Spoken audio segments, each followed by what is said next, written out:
remember writing loads of different melodies, and it was all about the way the melody sounded. It was more about finding like a fun lyric.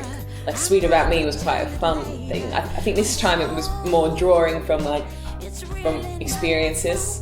And I've written like that before, but never to this extent. If the devil were a woman, I wouldn't have to run away. If the devil were a woman, maybe she'd understand me. Still inspired by all those artists, kind of soul artists that I love. Like, I'm always listening to like Otis Redding and Nina Simone, but then I was listening to a lot of like Portishead, Tricky. I got to work with Tricky on the album, so listening to a lot of that kind of Bristol kind of trip hop sound. But it's also got a live sounding feeling. It's still an album that can be reproduced live.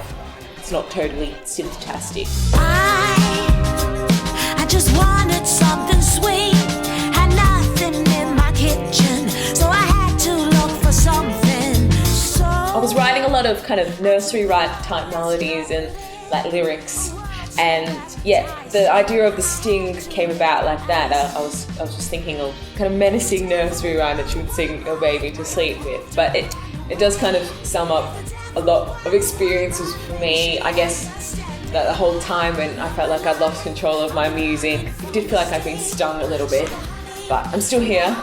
So I only had like a little allergic reaction. I'm all right. Definitely that kind of feeling of the sting inspired the record. it all looks so good in your memory, but it didn't taste as sweet as it was meant to. Sweeter in History was shot in Cassino, which is a town an hour and a half away from Rome, between Rome and Naples.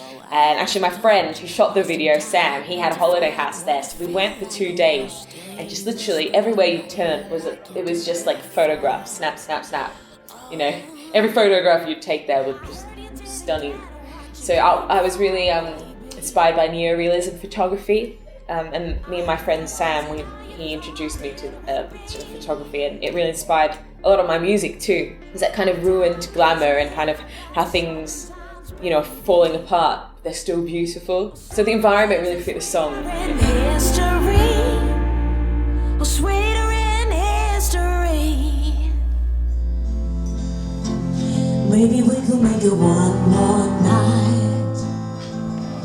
My whole record was produced by this guy, Elliot James, who I think the sound of the record is really a result of the collaboration of us both. He really could tie that world, make it sound like a live record, but also bring that kind of that ambience and kind of atmosphere to it. And he's worked with everyone from like Nora and the Whale to Block Party before, really different sounding records. When I'm hanging on your every word, so do we say goodbye, or leave it all behind, or give it one more try, maybe one more time?